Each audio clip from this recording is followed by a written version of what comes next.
పూరి జగన్నాథ స్వామి ఆలయం గురించి మనందరికీ తెలుసు. కానీ ఇక్కడ ఆశ్చర్యపరిచే నిజాల గురించి మాత్రం అతి కొంతమందికి మాత్రమే తెలుసు. అవి తెలుసుకుంటే మనం కూడా ఖచ్చితంగా షాక్ అవుతాం. సైన్స్ కూడా కనిపెట్టలేనన్ని నిజాలు ఈ ఆలయంలో ఉన్నాయి. ఈ ఆలయం యొక్క శిఖరం పైన ప్రతిరోజు జెండాని ఎగరేస్తారు. ఈ జెండా గాలి వీచే డైరెక్షన్కి ఆపోజిట్ డైరెక్షన్లో రెపరెపలాడుతుంది. ఈ రహస్యం ఇప్పటికీ ఎవరికీ తెలీదు. ఇలా జెండాని మార్చడం కొన్ని వందల సంవత్సరాల నాటి సంప్రదాయం. ఒక పూజారి శిఖరం పైకి ఎక్కి జెండాని మారుస్తాడు. ఒక్కరోజు కూడా ఈ ఆచారాన్ని దాటివేయరు. అలా దాటివేయాల్సి వస్తే 18 సంవత్సరాలు ఆలయం మూసేయబడుతుంది. ఈ ఆలయం శిఖరం యొక్క ఎత్తు 214 అడుగుల ఎత్తులో ఉంటుంది. అయినా ఎటువంటి భద్రత లేకుండా సేవాయతులు అనే ఒక కుటుంబానికి చెందిన పూజారులు గోపురం పైకి ఎక్కి అధిక వేగంతో జెండాని మారుస్తారు. అది ప్రతిరోజు సాయంత్రం 5:30 నుంచి 6:30 మధ్య జరుగుతుంది.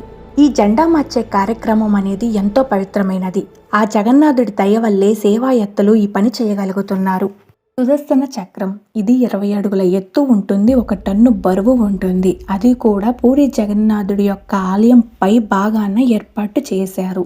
12వ శతాబ్దంలోనే ఇంత బరువున్న చక్రాన్ని పైన ఎలా పెట్టారనేది ఇప్పటికీ మిస్టరీగానే ఉంది. పూరి పట్టణంలో ఏ మూల నుంచి చూసినా ఈ సుదర్శన చక్రం కనిపిస్తుంది. ఏ వైపు నుంచి చూసినా ఆ చక్రం మనకి ఎదురుగా ఉన్నట్లే కనిపించడం ఒక విశేషం. ఈ ఆలయం ప్రసాదంలో కూడా ఎన్నో అంతుచిక్కని రహస్యాలు ఉన్నాయి. అదే పూరి జగన్నాథ స్వామి ఆలయం. ఇక్కడ ప్రసాదాన్ని 7 మట్టి కొండల్ని ఒకదానిపై ఒకటి పెట్టి వండుతారు. ఆ 7 కొండల్లో కింద ఉన్న కొండలో చివరిగా అన్నం ఉడుకుతుంది. పైన ఉన్న కుండలో అన్నం ముందుగా ఉడుకుతుంది. ఇది ఎలా సాధ్యం అనేది ఎవరికీ తెలియదు.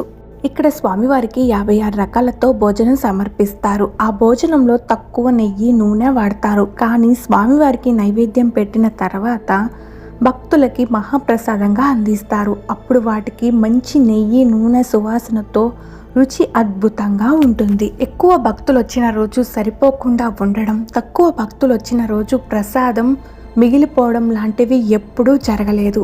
పూరి జగన్నాథ స్వామి ఆలయంలో ఇంతవరకు ప్రసాదం వ్యర్థమే కాలేదు. ఈ ఆలయంలో వండే భోజనం యొక్క రహస్యాలు శాస్త్రవేత్తలకు కూడా అంతుచిక్కని విధంగా ఉన్నాయంట. ఇదంతా స్వామివారి దయగా భావిస్తారు. పూరి ఆలయం పైన విమానాలు కానీ పక్షులు కానీ ఎగరవు. ఆశ్చర్యకరమైన విషయం ఏంటి అంటే ఏ గవర్నమెంట్ కానీ దీన్ని నో ఫ్లయింగ్ జోన్గా ప్రకటించలేదు. ఏదో తెలియని శక్తి కారణంగా ఇది నో ఫ్లయింగ్ జోన్గా పరిగణిస్తున్నారు. ఇది ఇప్పటికీ రహస్యంగానే మిగిలిపోయింది. ఆలయ నిర్మాణం ఒక అద్భుతమని చెప్పవచ్చు. రోజులో ఏ సమయంలో కూడా ఈ ఆలయం యొక్క నీడ కనిపించదు. ఇప్పటి వరకు ఎవ్వరూ ఈ ఆలయం యొక్క నీడని చూడలేదు. ఇది అప్పటి ఇంజనీరింగ్ యొక్క అద్భుతమా లేక దైవ శక్తి అనే కారణం ఎవరికీ తెలియదు. ఈ ఆలయం సముద్రం పక్కనే ఉంటుంది. ఎప్పుడూ అలల శబ్దాలు వినిపిస్తూనే ఉంటాయి.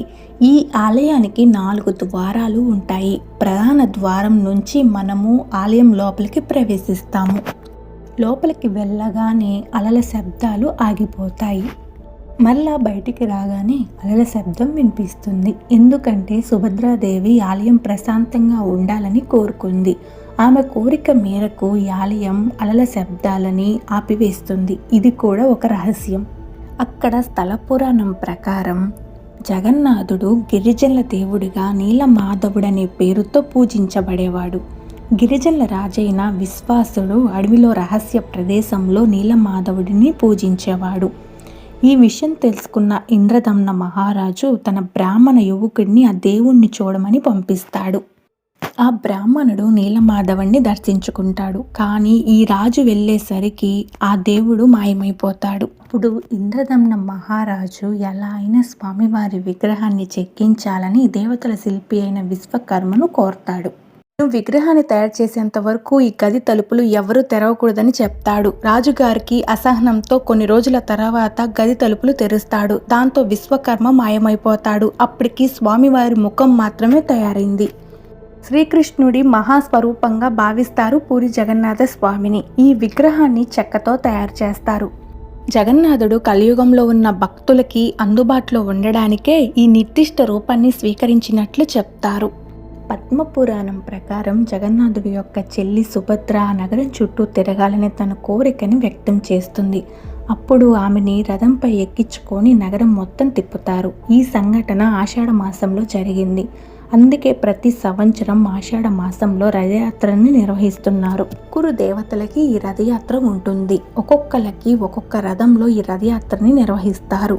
జగన్నాథ స్వామి అంటే మన శ్రీకృష్ణుడు, బాలభద్రుడు అంటే శ్రీకృష్ణుడి అన్నయ్య, సుభద్రాదేవి అంటే శ్రీకృష్ణుడి చెల్లి. ఈ 3 రథాలని ప్రధాన ఆలయం నుండి 3 కిలోమీటర్ల దూరంలో ఉన్న గుడించి ఆలయం వరకు ఈ రథయాత్రని ఊరేగింపు చేస్తారు. ఇది 9 రోజులు కొనసాగుతుంది. ఈ రథాలను ప్రతి సంవత్సరం తయారు చేస్తారు. అది కూడా దారుసిద్ధి అనే ఒక స్పెషల్ అరణ్యానికి చెందిన చెక్కతో. పురాణాల ప్రకారం ఇంద్రదమ్న మహారాజు ఆలయ విగ్రహ ప్రతిష్టలు చేశాడు. ఇప్పుడు ఉన్న ఆలయాన్ని మాత్రం 12వ శతాబ్దంలో నిర్మించినట్లు తెలుస్తుంది. అది కూడా గంగ వంశానికి చెందిన అనంతవర్మన్ గంగదేవుడు. ఇప్పుడు రహస్యాలతో కూడిన ఈ ఆలయాన్ని నిర్మించింది ఇతనే. పూరి ఆలయం భక్తి, సంస్కృతి, ఆధ్యాత్మికత కలిసిన మహోన్నతమైన ఆలయం. ప్రతి భక్తుడు జీవితంలో ఒక్కసారైనా దర్శిస్తే మోక్షం, పుణ్యం పొందుతారనే నమ్మకం. జగన్నాథ స్వామి మనకి శరీర రూపానికి కాకుండా ఆధ్యాత్మికకే ఇంపార్టెన్స్ ఇవ్వమని, ఆయన అన్ని వర్గాలకి సమానంగా ఉంటారని గుర్తు చేయడానికే ఆ రూపాన్ని ధరించాడని చెప్తుంటారు.